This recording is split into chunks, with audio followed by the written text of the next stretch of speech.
चलो, आज के क्लास में हम लोग क्वांटिटी करेंगे। क्या करेंगे? क्वांटिटी। आवाज बुलंद रखिएगा। Quantity, Q U A N T I T Y. Quantity जब सिंगल हो तो क्वांटिटी कहेंगे, और जब बहुत सारे क्वांटिटी के बारे में पढ़ना होगा तब y को रिप्लेस कर करके यहाँ पर IES जोड़ दीजिएगा। समझ गए? जब क्वांटिटी को प्लुरल पढ़ना होगा, बहुत सारे क्वांटिटी बोलना होगा तब क्वांटिटी नहीं क्वांटिटीज बोल देंगे हम लोग। समझ गया? और ध्यान दीजिए, क्वांटिटी का हिंदी जो होता है वो क्या होता है? राशि। क्या होता है? राशि होता है। तो पहले समझो कि राशि क्या होता है। आप लोग जानते हैं राशि क्या है? आप जानते हो? नहीं। राशि क्या है?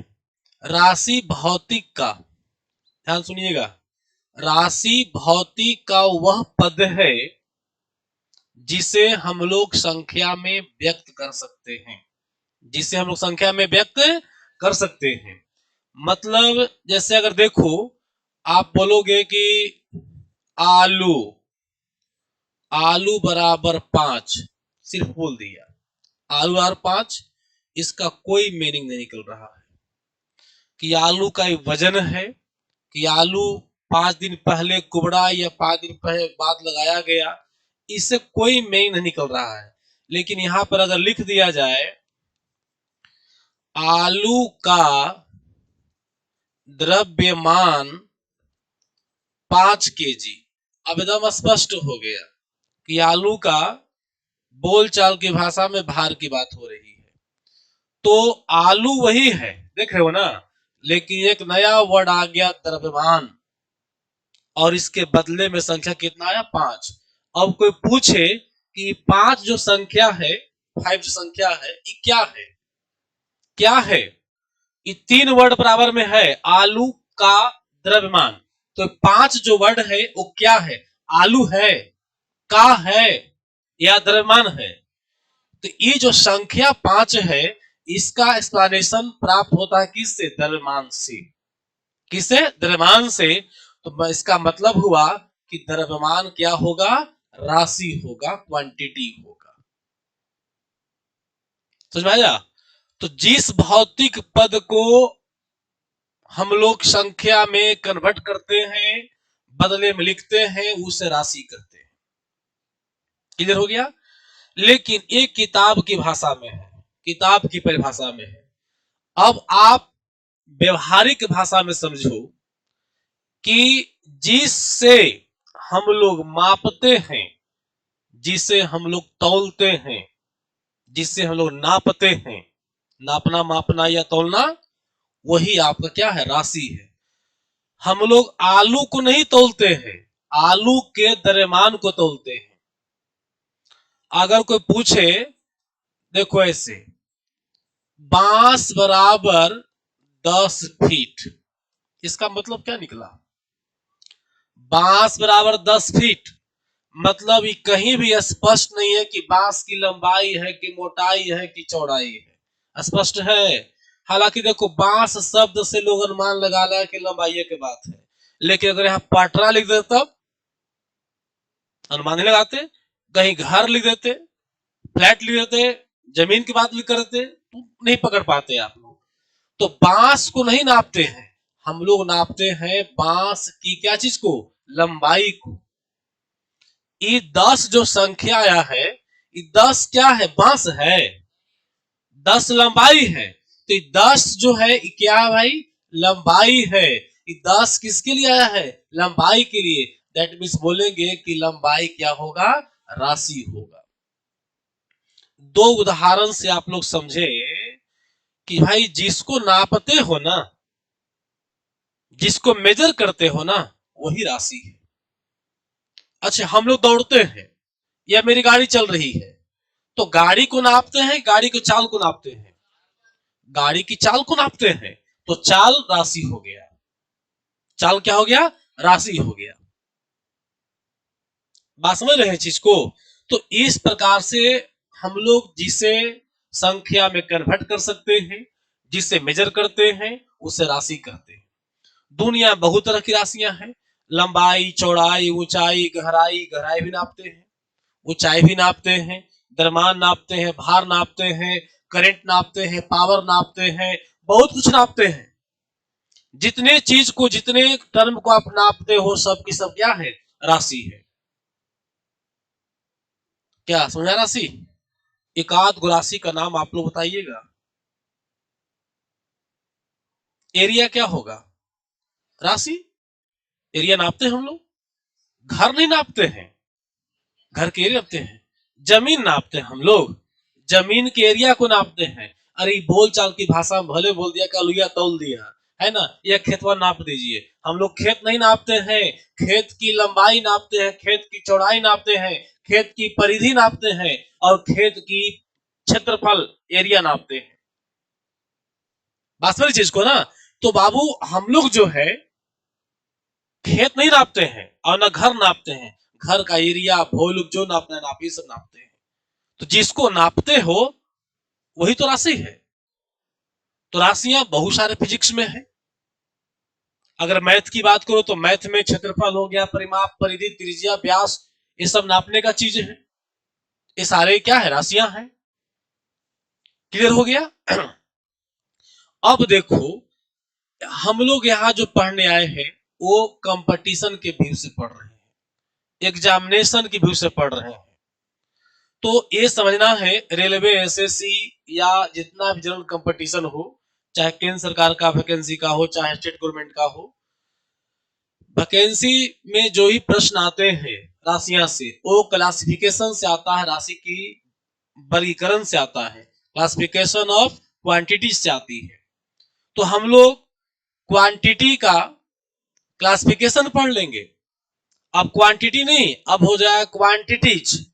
इसलिए कि हम लोग क्लासिफिकेशन करने जा रहे हैं, बांटने जा रहे हैं, तो एक को नहीं बांटेंगे हम लोग। एक, अगर मान लो कोई बाप का एक बेटा है तो उसका बंटवारा हम लोग करेंगे? नहीं, एक से ज्यादा होता है बंटवारा होगा। तो बांटने जा रहे हैं, दैट मीन्स एक से ज्यादा होगा, मोर देन वन होगा। तब क्वांटिटी नहीं, क्वांटिटीज हो जाएगा। क्या हो जाएगा? क्वांटिटीज हो जाएगा। तो हम अगला, हम लोग का जो हेडिंग है वो रहेगा क्या? क्वांटिटीज। क्या रहेगा? क्वांटिटीज का क्लासिफिकेशन।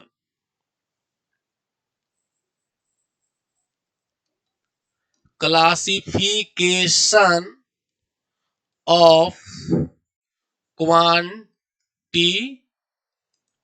क्वांटिटीज, क्वांटिटीज का क्लासिफिकेशन मतलब राशियों का वर्गीकरण। बाबू एक और तो लोग से प्रश्न पूछना चाह रहे हैं, पहले ध्यान समझो इस चीज को। राशियों का वर्गीकरण जो है ना, बहुत इंपॉर्टेंट चैप्टर है सच पूछो तो।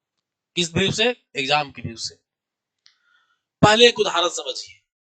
मान लो हम किसी स्कूल के यहाँ या कोचिंग के बच्चों को दो भाग में या तीन भाग में, आपको बोले भाई सभी बच्चों को बांट दो, है ना। तो आप कैटेगरी में क्या बांटिएगा? पहला कैटेगरी लीजिएगा कि सर मतलब लड़का, लड़का छात्र, जो छात्र बोलेंगे। दूसरा कैटेगरी क्या दे लोगे? कि सर लड़की मतलब छात्रा, हो गया ना। दो कैटेगरी बांट दिए, एक मेल स्टूडेंट, दूसरा फीमेल स्टूडेंट, बांट दिए। तो पूरे छात्र को आपने दो कैटेगरी में बांट दिया, दो भाग में बांट दिया, गर्ल्स एंड बॉयज। भाई गर्ल्स अलग कैटेगरी में हो गई और बॉयज अलग कैटेगरी बैठ जाओ, दो कैटेगरी हो गया। लेकिन अब ये बताओ कि ये जो आपने बांटा है किस आधार पर बांटा है? तो आपने इनको बांटा है लिंग के आधार पर, सेक्स के आधार पर बांटे है ना। लिंग के आधार पर बांटे हैं आपने। अगर हम आपसे पूछ दें कि बाबू रईस में मैट्रिक के कौन कौन कहले हैं, अब इंटर कौन कौन कहले हैं, लड़की लोग इंटर वाले सब है कि मैट्रिक वाले लोग हैं, लड़का लोग मैट्रिक वाले हैं कि इंटर वाले हैं? ये स्पष्ट होगा नहीं। तो उसका क्लासिफिकेशन अलग होगा, वो हम लोग बांटेंगे एजुकेशन के आधार पर, दक्षता के आधार पर। तो अगर एजुकेशन के आधार बांटते हैं, एजुकेशन के आधार बांटते हैं, शिक्षण के आधार पर, पढ़ाई लिखाई के आधार पर, तो दो कैटेगरी रख सकते हो। एक लिखोगे मैट्रिक पास, भाई मैट्रिक पास भी स्टूडेंट तैयारी कर सकता है डिप्लोमा वगैरह का। दूसरा रख सकते हो क्या, इंटर पास, इंटर पास कर सकते हो ना। अच्छा हो तीसरा कैटेगरी बना सकते हो, ग्रेजुएशन पास बना सकते हैं ना।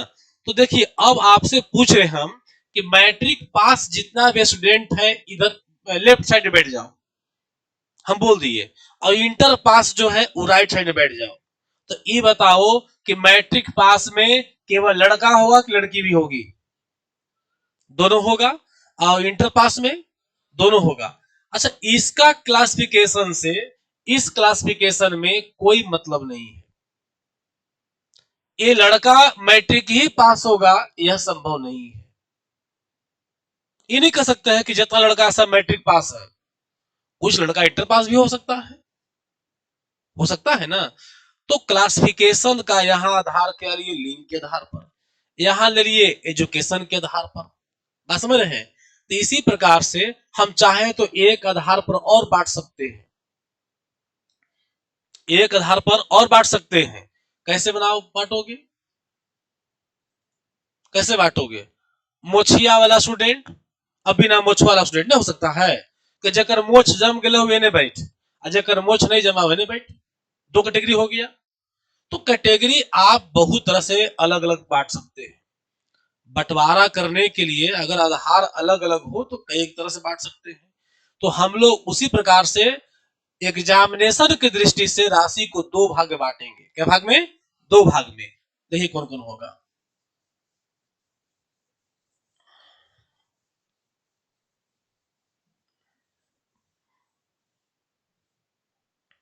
देखिए राशि का जो वर्गीकरण करेंगे हम लोग,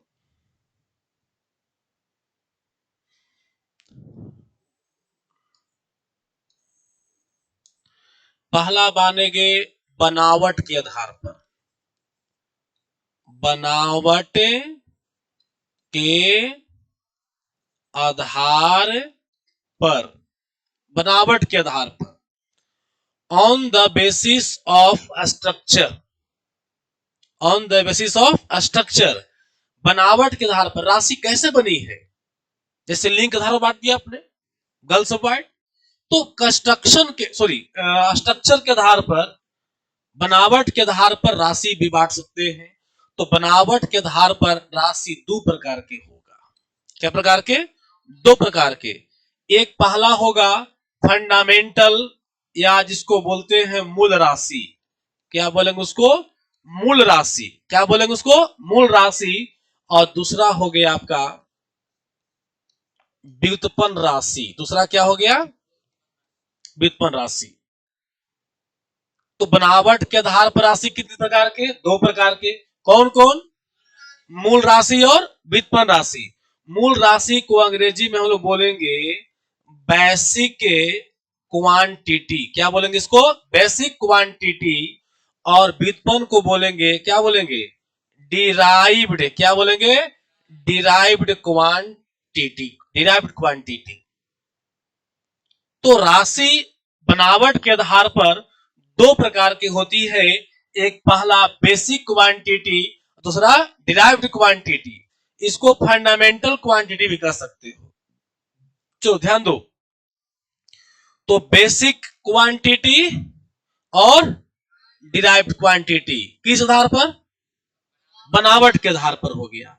अब ये समझना है बाबू कि बेसिक क्वांटिटी किसको कहते हैं। बेसिक क्वांटिटी किसको कहते हैं? फंडामेंटल क्वांटिटी किसको कहते हैं? इसका एक और नाम है फंडामेंटल, मतलब बेस, आधार, आधारी राशि। तो जिस राशि को नापने के लिए, समझो ठीक से, जिस राशि को नापने के लिए, जिस राशि को नापने के लिए दूसरी राशियों का नापने की जरूरत न हो, दूसरी राशियों को नापने की जरूरत न हो, उसे कहते हैं मूल राशि। अब एक उदाहरण समझो। देखो यहां पर ई एगो प्लॉट है, या मान लो आयताकार खेत है या जमीन है, जो समझो। अब आपको कहे कि बाबू रेकर एरिया बताओ, एरिया क्या होगा? Area is equal to what? Area निकालो। तो पता है इस आयत का एरिया निकालने के लिए आपको लंबाई भी पता होना चाहिए और चौड़ाई पता होना चाहिए, है ना। लंबाई मान लो दिया गया है कि 5 मीटर और चौड़ाई दे दिया गया है 4 मीटर, तब बोलोगे कि सर एरिया बराबर 5×20 मीटर स्क्वायर बोल दिया। अब ये समझो लंबाई कितना था 5, चौड़ाई कितना था 4, एरिया कितना हुआ 20 मीटर स्क्वायर। आपने 3 राशि यहां देखा, लंबाई चौड़ाई और एरिया, है ना। अब ये बताओ इस लंबाई को नापने के लिए, इस लंबाई को नापने के ध्यान से दिमाग लगाओ, इस लंबाई को नापने के लिए केवल फीता की जरूरत है कि चौड़ाई नाप के लंबाई ना पाएगा। अगर कहे कि इस लंबाई को नापो, इस खेत की लंबाई नापो ना भाई, तो लंबाईवा नापने के लिए चौड़ाईवा भी नापना पड़ेगा, है। अरे इस लंबाई को नापना फीता से यार, तो ये चौड़ाई नापना पड़ेगा हम लोग को, खेत तोलना होगा, खेत को मोड़ना होगा, फीता लगा के यहां से नाप दोगे ना, तो लंबाई डायरेक्ट नपा गया, नपाए लंबाई डायरेक्ट नपा गया, खाली फीता चाहिए। लंबाई डायरेक्ट नपा गया, सिर्फ क्या चाहिए फीता चाहिए, तो लंबाई हो गया मूल राशि। क्या हो गया मूल राशि। ये चौड़ाइया नापना ही वाला बाबू, यहां से यहां तक ये वाला क्या करोगे, नहीं ना पाए डायरेक्ट, है। क्या इस चौड़ाई को नापने के लिए एरिया जानना चाहिए हमको, डायरेक्ट नपा जाएगा ना, तो ये भी हो गया आपका कौन राशि, मूल राशि हो गया। बात समझ में आया। तो ये भी लंबाई मूल राशि, चौड़ाई भी मूल राशि। लेकिन अब एरिया को देखो, एरिया तुमको निकालना था, तो एरिया निकालने के लिए क्या क्या नापना पड़ेगा, लंबाई और चौड़ाई। तो लंबाई और चौड़ाई दो चीज चाहिए, किसके लिए एरिया के लिए, मतलब ये मूल राशि नहीं है, ये मूल राशि नहीं है, ये हो जाएगा व्युत्पन्न राशि। क्या हो जाएगा व्युत्पन्न राशि हो जाएगा, डिराइव्ड क्वांटिटी हो जाएगा। कौन क्वांटिटी, डिराइव्ड क्वांटिटी।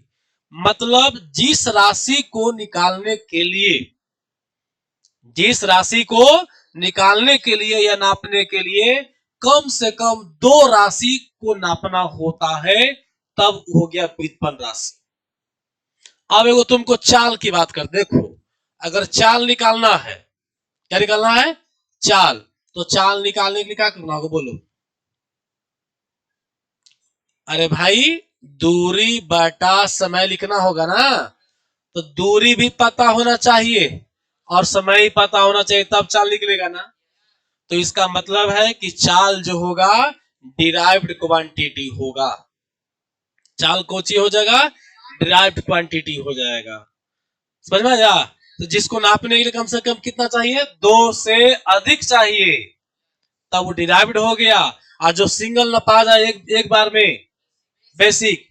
अच्छा बताओ तुम लोग बुखार नापे हो ना, मान लो थर्मामीटर है, देखो क्या है पर, ये वाला है ना, तो ये तो डिजिटल है, लेकिन खैर कोई बात नहीं। तो अगर मान लो इसे बुखार नापना है, इसे इसको ऑन करेंगे, इसे हम लोग ऑन कर दिए और बस ऐसे लगा लेते हैं, लगा लिए ना। ये क्या नाप रहा है, बुखार नहीं, टेम्परेचर उसको बोलते हैं, टेम्परेचर नाप रहा है ना। अब बताओ हमारे बॉडी के टेम्परेचर नापने के लिए, है हमारा बॉडी का टेम्परेचर नापने के लिए हमको बॉडी नापे पड़ा पहले कि हम क्या फिट के हैं, तोलना पड़ा पहले हमको, कुछ ही करना पड़ा, कुछ नहीं, डायरेक्ट नाप दिए ना। मतलब टेम्परेचर जो है वो क्या हो जाएगा basic quantity, fundamental quantity, Hindi में क्या बोलेंगे उसको मूल राशि हो जाएगा। ये अब सुनो, उतना टाइम मत लो, अब बहुत आसान तरीका है। बहुत सा ऐसा क्वांटिटी मान लो कंफ्यूजन पैदा हो जाएगा कि सर एक में कै गो होगा, 2 गो 3 कोची होगा, मूल होगा कि व्युत्पन्न होगा, समझ नहीं आ रहा है। तो याद रखना मूल राशि की संख्या मात्र 7 होती है। कितना होती है, और उसके बाद जितना दुनिया में राशि बच गया सब डिराइव्ड क्वांटिटी हो जाएगा। अब तो समझ में आ गया? क्या समझे बोलो? अब मान लो कि अभी समझाए कि डायरेक्ट न पा गलो तो भाई मूल राशि, लंबाई डायरेक्ट न पा गया मूल राशि, चौड़ाई डायरेक्ट न पा गया तो मूल राशि, और चाल डायरेक्ट नहीं न पाया, दूरी चाहिए, चाल समय चाहिए, तो ये व्युत्पन्न राशि हो गया। एरिया में लंबाई चौड़ाई दोनों चाहिए तो व्युत्पन्न राशि हो गया। बोल तो दिए। मान लो इसके अलावा भी आपके माइंड में नहीं धंसा, नहीं क्लियर हुआ, तो कोई कंफ्यूजन नहीं। 7 गो सिर्फ मूल राशि होता है, 7 गो होता है। एगो मान लो दुनिया में 200 क्वांटिटी है, ओकरा में 7 गो ही मात्र है, ये है, बाकी सब ही वाला है। तो हम काहे ला दिमाग लगा देंगे उतना कि एगो पे कि 2 गो पर है, डायरेक्ट सातों का नंबर याद कर जाएंगे? नहीं, डायरेक्ट सातों का अगर नाम याद कर जाते हैं तो पूरा झमेले क्या हो जाएगा, खत्म हो जाएगा। अब जो 7वां के बाद 8वां नाम जो भी आवेगा मूल राशि में हो जाएगा, हाँ सॉरी व्युत्पन्न राशि में हो जाएगा। क्लियर हो गया? अब कौन कौन सातों मूल राशि है करते हैं, पहले यहां एक क्लासिफिकेशन देख लीजिए।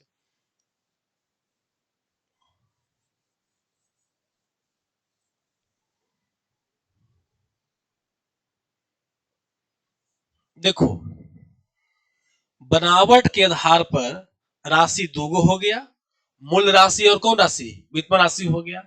और यहां जो है दूसरा जो वर्गीकरण होगा ये हो जाएगा दिशा के आधार पर, दिशा के आधार पर। दिशा, आप समझो बात को पहले, दिशा का अंग्रेजी में क्या बोलते हैं, डायरेक्शन। सब कुछ समझता है ना? नहीं तो हमारे गांव के एगो रामायण चचा थे, नाम सुना तुम लोग? पहले भी क्लास में बोले थे। हम लोग को बूढ़ बुजुर्ग जो हमारे लोग से सीनियर थे लोग बोलते थे कि रामायण चचा को वहां के प्राथमिक विद्यालय का टीचर पूछा कि दिशा कै गो होता है, समझ गया? उन्होंने कहा कि 3 गो। तो भाई मास्टर साहब का शक हुआ कि दिशा तो 4 होती है, 3 क्यों कहा? तब पूछे कि दिशा बताओ कौन कौन? तो बोला कि सर अगर नहीं लगल रहेगा, नहीं लगल है अगर, तो पतल घटिया पहुंच जाएंगे। कहा जाएंगे? पतल घटिया चल जाएंगे। मतलब हमारे गांव से लगभग 1 आध किलोमीटर से कुछ कम पतल घटिया के नदी, पुनपुन नदी का घाट है, जो बहुत एकदम नेचुरली अच्छा देखने में है। वहां लोग चल जाता है। कब दिशा न लग रहेगा तब। वो इलेक्ट्रिक और दिशा समझ गया था। दूसरा आप पूछे कौन रे, थोड़ा सा कस के लगल रहेगा ना, तो बिचला नल पर। हमारे यहाँ प्रसिद्ध है, हमारे का जो रोड है प्रसिद्ध था नल, बिचला नल, जहां तुम्हारा खेत था वहां पर। तो बिचला नल पर अगर थोड़ा सा लग गया कस के तो बिचला नल पर ही बैठ जाते हैं हम लोग। वो बोले 2 दिशा हो गया। तीसरा दिशा रे, तो बहुत कस के लग गया तो ट्रांसफार्मर के पास। समझ गया? तो दिशा उन्होंने कितना बताया, 3। कस के लग गया तो ट्रांसफार्मर पर, थोड़ा कम कस के है तो बिजली नल पर, और बहुत दम नहीं लगा हुआ है तो पतल घट के चल गए। लो, उन्होंने दिशा मतलब समझ गया लैट्रिन मैदान वाली दिशा। लेकिन आप लोग तो समझदार है भाई, दिशा का मतलब वो नहीं, दिशा का डायरेक्शन, मतलब as the direction, direction on the direction, है ना, बेसिस ऑन डायरेक्शन। डायरेक्शन के आधार पर भी हम लोग बांटेंगे। तो यहां पर भी राशि कै प्रकार का होता है, 2 प्रकार के। एक हो गया सदिश राशि और दूसरा होता है अदिश राशि। दूसरा क्या हो गया बेटा, अदिश राशि। याद हो गया? डायरेक्शन के आधार पर राशि कितने, 2। कौन कौन? सदिश राशि और अदिश राशि। इंग्लिश में इसको बोलेंगे वेक्टर्स। क्या बोलेंगे? Vectors quantity. क्या इसको बोलेंगे? Vectors quantity. और इस अदिश राशि को बोलेंगे इसमें स्केलर। क्या बोलेंगे इसको? Scalar quantity, scalar quantity. Clear हो गया? तो राशि जो हम लोग का कंपटीशन में पढ़ना है वो 2 कैटेगरी पढ़ना है, एक बनावट के आधार पर, दूसरा दिशा के आधार पर। लेकिन याद रहे एग्जाम में ये नहीं पूछेगा कि दिशा के आधार पर कै गो होता है और बनावट के आधार पर कै गो होता है। बस ये 4 राशि जो आप देखे इनके प्रॉपर्टीज से जुड़ा हुआ प्रश्न आता है। निम्नलिखित में मूल राशि कौन है, व्युत्पन्न राशि कौन है, मूल राशि कौन नहीं है, व्युत्पन्न राशि कौन नहीं है, सदिश राशि कौन है, अदिश राशि कौन है, इस चारों को सिर्फ इनकी प्रॉपर्टी से पूछ मतलब पहचानने पर आधारित प्रश्न पूछे जाते हैं एग्जाम में, जो एग्जाम की दृष्टि से वीवीआई होता है। हम तो अभी सिर्फ क्लासिफिकेशन किए अभी, अभी चारों को विस्तार से अलग अलग हम लोग बारी बारी से करेंगे। बात समझ रहा है? तो जो कि जानते हैं मूल राशि से, व्युत्पन्न राशि से, सदिश राशि से, अदिश राशि से जो एग्जाम में प्रश्न आता है एकदम हल्का रहता है, एकदम हल्का रहता है। थोड़ा सा लोग माइंड लगा लिया तो हम सही मार देगा, लेकिन जरा सा ही माइंड मिस्टेक हुआ, कंफ्यूजन हुआ, तो समझ लो कि आप फंस गए बुरी तरह से। मतलब ये राशियां जो है ना बहुत घुमाव वाला होता है, लेकिन है बड़ी इजी, लेकिन बहुत क्या रहेगा, घुमाव रहेगा। इसीलिए क्वांटिटी का क्लासिफिकेशन बहुत बढ़िया समझना होगा, थेथी से समझिए, तार्किक तरीका समझिए, रटने का प्रयास इसको नहीं करना है। क्लियर हो गया?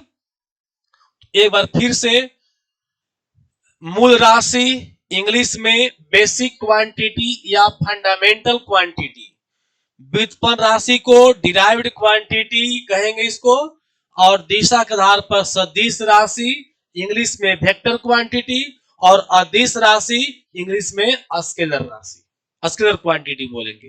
क्लियर हो गया? ये सिर्फ आप डायग्राम आप लोग बना लीजिए। अब देखो, अब बारी बारी से सबको हम लोग करते जा रहे हैं। क्वांटिटीज का दो टाइप बताए थे, है ना? एक बताए थे आपका क्या, फंडामेंटल या बेसिक, फंडामेंटल या बेसिक क्वांटिटीज, है ना? और दूसरा बताए थे डिराइव्ड क्वांटिटीज। हो गया? एक क्या हुआ अब, एक हो गया आपका क्या, फंडामेंटल क्वांटिटीज या बेसिक क्वांटिटीज, और दूसरा हो गया डिराइव्ड क्वांटिटीज। एक किस आधार बनावट है, तो बनावट के आधार पर। कौन आधार पर? बनावट के आधार पर हम लोग पढ़ रहे हैं। इसके पिछले क्लास में भी किए थे ना।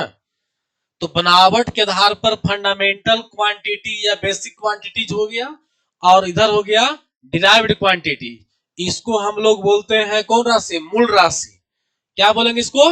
मूल राशि। इसको क्या बोलेंगे? मूल राशि। ये हो गया आपका हिंदी लिख दे रहे हैं, हिंदी हो गया मूल, मूल राशि, मूल राशि, है ना? इधर हो गया व्युत्पन्न राशि, आधा ब यू आधा त प आधा न पूरा न, व्युत्पन्न राशि, व्युत्पन्न राशि। हिंदी भी हो गया, इंग्लिश भी हो गया। अब हम बोले थे आप लोग को कि मूल राशियों की संख्या 7 है, मूल राशियों की संख्या 7 है, लेकिन व्युत्पन्न राशि कै गो रहेगा? बाकी सब बचा से बच गया, दैट मीन्स अनंत कह दो। क्या? अनंत, इन्फिनिटी, कोई निश्चित नहीं। बात समझ गया? तो पहला कौन है भाई? तो पहला देखिए, पहला पहला हो गया लेंथ, जिसको हिंदी में हम क्या बोलेंगे? क्या बोलेंगे? लंबाई। दूसरा बोलो, पता है आप लोग को? दूसरा हो गया ब्रेथ, नहीं। दूसरा हो गया मास, दूसरा क्या हो गया? मास, जिसको हिंदी में क्या बोलेंगे? द्रव्यमान बोले। क्या बोलेंगे? द्रव्यमान। और तीसरा हो गया आपका टाइम। क्या हो गया? टाइम, जिसको हिंदी में क्या बोलेंगे? समय बोलेंगे। और चौथा हो गया आपका टेम्परेचर, टेम्परेचर, जिसको हिंदी में क्या बोलेंगे? ताप। और पांचवा बोलिए, पांचवा है किसी को? विद्युत धारा, electric current, electric electric current, जिसको हिंदी में बोलेंगे हम लोग विद्युत, विद्युत धारा, है ना? और छठा हो गया आपका लूमिनस, लूमिनस इंटेंसिटी, जिसको बोलेंगे हम लोग ज्योति, ज्योति तीव्रता, ज्योति तीव्रता। और सातवां जो हो गया, सातवां हो गया आपका amount of matter, amount of matter. इस हिंदी में क्या बोलेंगे? पदार्थ की मात्रा। क्या बोलेंगे इसको? पदार्थ की मात्रा। 7 गो मूल राशि होती है और सातों मूल राशि हम बोर्ड पर लिख दिए, है ना। यही 7 राशि जो है मूल राशि है। इसके अलावे अब जो भी मूल राशि आपको दिखाई पड़ेगा, मतलब कोई भी राशि दिखाई पड़ेगा, तो सीधे क्या कहिएगा कि व्युत्पन्न राशि है। क्या कहिएगा? व्युत्पन्न राशि। अब आप लोग से पूछते हैं, है ना, बताओगे? देखो तो एरिया, बताओ एरिया कौन राशि होगा?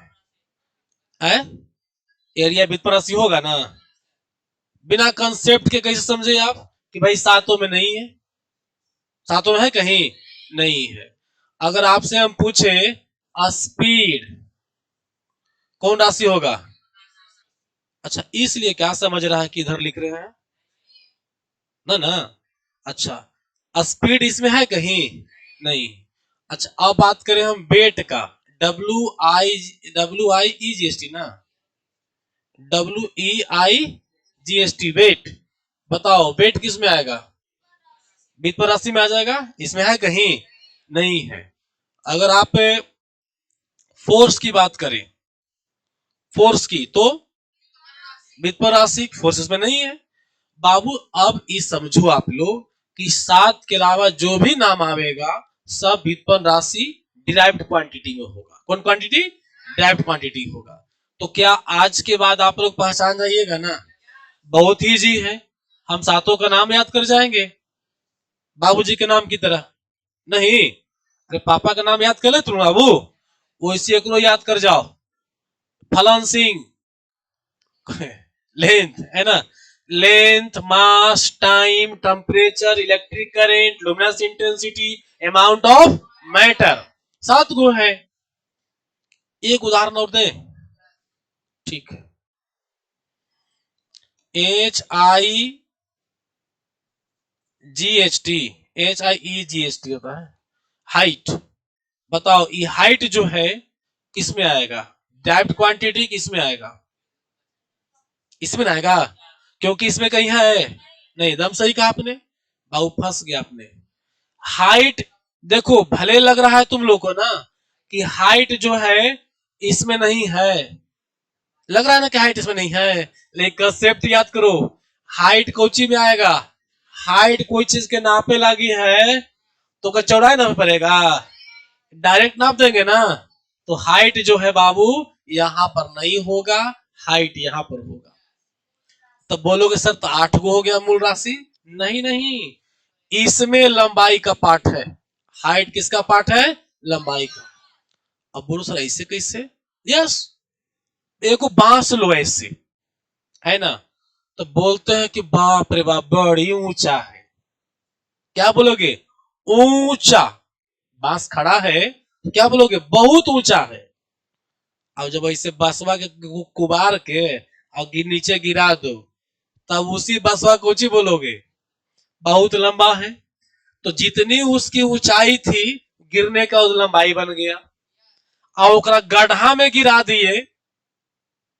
अगर इंदिरा में बांस नाप रहे हैं, कुआं होता है ना, कुआं में बांस को डाल दो, बम्बू को डाल दो, तो वही बांस गहराई मेजर कर देगा। तो लंबाई, गहराई, ऊंचाई, ये सारी लंबाई के अंतर्गत आता है, रखिएगा नोट पॉइंट में। कौन कौन? उसको ध्यान रखना है। जिसको हम एक बार में मेजर कर ले लंबा एकदम, वो लंबाई में आ जाएगा।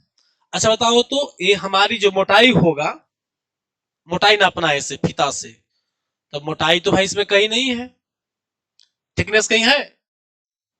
न थिकनेस है न थिकनेस है। तो यहां पर मोटाई नापना है। बताओ फीता ले करके इसे गोले दर्जी से घुमा देंगे ना, है? तो बताओ मोटाई कोची हुआ, लंबाई में ना आ जाएगा, तो वो सब कैसे लंबाई में आ जाएगा, हो जाएगा। फिर तो बाकी गोल ऐसे घुमा दो ऐसे, और फिर तो लंबा कर दो। नहीं समझा हो, देखो जैसे ये फीता मान लो की है, ऐसे फीता लगा के पूरा अपना कमर में ऐसे लगा के ऐसे, यही मोटाई होगा, अरे मोटाई ही ना होगा इसे। अब बताओ इसको ऐसे लंबा कर देंगे, ऐसे लंबा कर दिए, तो यही लंबाई में ना मोटाई था मेरा। तो इस प्रकार से मोटाई और लंबाई, गहराई ऊंचाई सब क्या है, एक है। एक बात और कंफ्यूजन पैदा करेगा तुम लोग को, परिमाप। परिमाप, परिमाप कहते किसको है, पहले समझिएगा ठीक से, देखिए यहाँ ये घर है ना, तो ये घर है, तो इसका जो बाहरी बाहरी बाउंड्री होता है ये वाला, इसी को ना बोलते हैं परिमाप, इंग्लिश में बोलते हैं पेरीमीटर, है यही ना परिमीटर पूरा गोले से है। तो परिमीटर निकालने के लिए आप लोग लगाते हो फॉर्मूला कि सर P बराबर 2 × L बी बोलते हो ना, L+B बोलते हो ना। तो बोलो सर परिमीटर निकालने के लंबाई भी चाहिए और चौड़ाई भी चाहिए, इसीलिए परिमीटर व्युत्पन्न राशि होगा, आएगा ना, नहीं आएगा व्युत्पन्न में, नहीं आएगा। देखो कैसे, यहां एक खूटा गाड़ दो है, यहां से रस्सी बांधो, यहां से रस्सी को यहां ले जाओ, रस्सी के फिर यहां ले आओ, तो मत नाप लंबाई, तुलाई मत माप, चौड़ाई मत नापो, तो खूटा से यहां से गाड़ के यहाँ ले आओ, यहां से यहां ले आओ, यहां से यहां ले आओ, यहां से यहां ले आओ, और रस्सी गोले फिर हो गया ना, रस्सिया के लंबा कर दे, ले इला बिल नाप ले, यही पर नाप हो गया जी।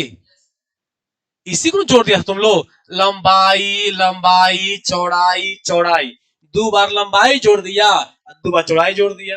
अरे तो लंबाई चौड़ाई 2 बार जोड़ दिया, आसान हो गया भले फॉर्मूला से, लेकिन एक्चुअली में परिमाप हम लोग डायरेक्ट भी नाप सकते हैं, एरिया नहीं ना पाएगा डायरेक्ट, एरिया जो होता है ना वो लंबाई चौड़ाई में गुना होगा तभी ना पाएगा, लेकिन यहाँ गुना नहीं हो रहा है, यहाँ जोड़ हो रहा है। हम सबको जोड़ करके नहीं, मान लो कि हमको लंबाई पता नहीं है, चौड़ाई पता नहीं है, रसिया गोले घुमा के नाप सकते हैं ना, है? तो जो रस्सी लंबा हुआ वही उसका परिमाप हो गया। तो परिमाप यानी परिमीटर जो होता है, परिमीटर जो होता है वो भी किसके अंदर आता है, लंबाई के अंदर आता है, याद रखना। सर्कल ले लिए, अब ये बताओ, इस सर्कल तो ले लिया मैंने, इस सर्कल का अब कोई कहे कि परिधि नापो, परिधि नापो, तो तुम क्या कहोगे कि सर परिधि 2 पाई आर, बोलोगे ना, एक में खाली आर जो हो रहा है, ये ठीक कह रहा है, इसमें दो चीज नहीं, खाली आर लग रहा है ना, लेकिन पाई तो राशि थोड़े है, पाई तो मान में होता है। चलो या तो ऐसा करेंगे, खूटा गाड़ देंगे वो यहाँ, और रसिया गोले घुमा देंगे, और रसिया को लंबा कर देंगे, नहीं होगा, नहीं होता ही, वो करा कि नहीं होगा। अरे बाबू तुमको ही बाउंड्री नापे लाम का है, तो गोले रस्सी को बैठा देंगे इसे, समझ गया, और रसिया फिर सीधा कर देंगे, सीधा करके नहीं नाप लेंगे, उसको शक हो रहा है भाई, आप समझे बाबू।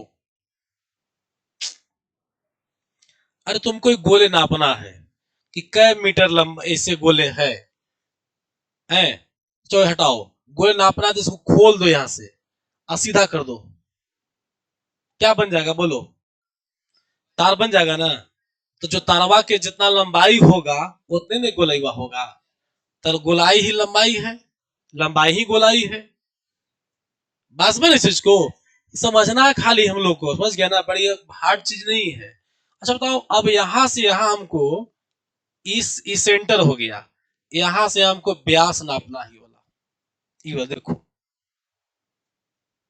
देखो ये व्यास नापना है, ये वाला, इसी को व्यास बोलते हैं, कि सर्कल के दोनों छोरों से सेंटर की ओर सेंटर से होते हुए दोनों छोर को छूने वाली रेखा को व्यास कहते हैं, और सबसे बड़ी जीवा होती है। बताओ ये व्यास को नापना है, तो तुमको क्या चाहिए, फीता चाहिए कि चाहिए? अरे बाबू यहां से लेकर करके यहां तक हमको नापना है, तो खाली फीता लेकर नाप देंगे। तो जो डायमीटर न पाया, व्यास जो न पाया, वो भी क्या लंबाई होगी एक तरह से, इसी में आ जाएगा। तो व्यास भी इसी में आ जाएगा। अगर त्रिज्या तुमको नापना है, केवल यहां से यहां की दूरी नापना है, तो ये भी त्रिज्या डायरेक्ट नापा जाएगा। तो देखो कौन कौन होगा, ऊंचाई, गहराई, लंबाई, मोटाई, परिधि, परिमाप, व्यास, जीवा, चापकर्ण, त्रिज्या, ये सारे लंबाई में आएंगे। किसमें आएंगे? तो ये सब मूल राशि में हो जाएगा। आपको पूछ दे कि सर बताइए त्रिज्या किस में, रेडियस किस में होगा, तो रेडियस कह दो कि सर ये तो व्युत्पन्न राशि है, क्योंकि इसमें तो है नहीं। नहीं, त्रिज्या भी शामिल है, किसमें? लंबाई में शामिल है। लंबाई मतलब खानदानी नाम हो गया, बात समझ गए हो? जिसको हम लोग लंबा नाप सकते हैं वो सब लंबाई में आ जाएगा। क्लियर हो गया? इस प्रकार से अभी हम लोग समझे कौन कौन राशि, फंडामेंटल क्वांटिटीज और डिराइव्ड क्वांटिटीज, मूल राशि और व्युत्पन्न राशि। और कंफ्यूजन तो बोलो, बाकी भी जब टेस्ट होगा तो ऑब्जेक्टिव वहां पे लोग कर लेंगे बेहतर से, है कि नहीं? चलिए